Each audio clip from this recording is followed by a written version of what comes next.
ఐవిట్నెస్ news. Palasa మరియు వజ్రపుకొత్తూరు మండలం బెండి వద్ద ఉన్న హుద్ ఇళ్లపై ఎట్టకేలకు కదలిక వచ్చింది. ఇటీవల పలాస ఎమ్మెల్యే గౌతు శిరీష అసెంబ్లీలో హుద్ ఇళ్లపై ప్రస్తావన, కూటమి ప్రభుత్వం సానుకూల స్పందన.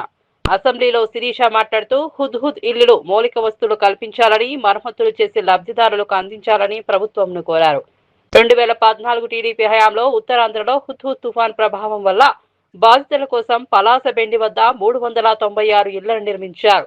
2018లో అప్పటి టీడీపీ ఎమ్మెల్యే గౌతు శివాజీ ప్రారంభించారు. 2019 అధికారంలోకి వచ్చిన వైసీపీ ప్రభుత్వం పట్టించుకోలేదు. పూర్తిగా వదిలేయడంతో హుద్ ఇళ్ల మరమ్మతులకు గురైంది. ఎమ్మెల్యే గౌతు శిరీష్ అసెంబ్లీలో మాట్లాడుతూ పూర్తిగా వదిలివేయడం వల్ల పిచ్చి మొక్కలు, కిటికీలు, తలుపులు విరిగిపోవడం వల్ల పాడవడం, వాటికి మరమ్మతులు చేపించి లబ్ధిదారులకు ఇవ్వాలని కోరారు. శ్రీమతి గౌతు శిరీష్ గారు. ధన్యవాదాలు అధ్యక్ష. 2014 అక్టోబర్ నెలలో విశాఖపట్నం చుట్టుపక్కల జిల్లాల్ని హుద్ అనే తుఫాను అతలాకుతలం చేసిన సంగతి అందరికీ తెలిసిందే అధ్యక్ష. ఆ టైంలోని ముఖ్యమంత్రి గారైన చంద్రబాబు నాయుడు గారు వారం రోజులుగా విశాఖపట్నంలోనే ఉంటూ ఆయన పరిస్థితిని చక్కదిద్దిన సంగతి మీ అందరికీ తెలిసిందే అధ్యక్ష. ఆ సమయంలో పేదలకు ఇవ్వడానికి హుద్ హౌసెస్ కింద విశాఖపట్నం మరియు చుట్టుపక్కల జిల్లాల్లో కూడా హుద్ హౌసెస్ కన్స్ట్రక్ట్ చేశారు అధ్యక్ష. మా పలాస నియోజకవర్గంలోని దాదాపు పలాస మున్సిపాలిటీ మరియు వజ్రపుకొత్తూరు మండలంలోని 398 ఇళ్ళు గ్రూప్ హౌసింగ్ కింద కట్టడం జరిగింది అధ్యక్ష. 2018లో అప్పటి శాసనసభ్యులైన నాన్నగారు కూడా అవి ఓపెన్ చేశారు అధ్యక్ష.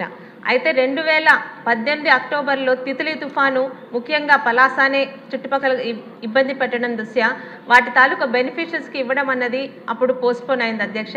తర్వాత ఎలక్షన్ కోడ్ రావడం, మన గవర్నమెంట్ మారిపోవడం జరిగింది అధ్యక్ష. చక్కగా ఉన్న ఇళ్ళని గత 5 సంవత్సరాలుగా పూర్తిగా నిర్లక్ష్యం చేశారు అధ్యక్ష.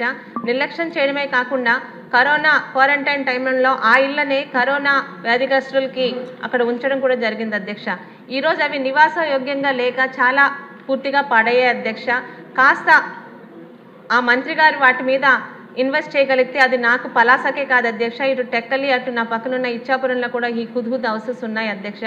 వాటి మీద కాస్త ఇన్వెస్ట్ చేసి వాటిని పూర్తి చేయగలిగితే దాదాపు ఒక్కొక్క నియోజకవర్గంలో 400 మంది ఎటువంటి ఆవాసం లేని పేదలకు మనం ఇవ్వడం జరుగుతుంది అధ్యక్ష. దయచేసి సదరు మంత్రి గారిని దీని మీద దృష్టి పెట్టవలసిందిగా కోరుకుంటున్నాను అధ్యక్ష. ధన్యవాదాలు అధ్యక్ష. పంత వెంకటేశ్వరరావు గారు.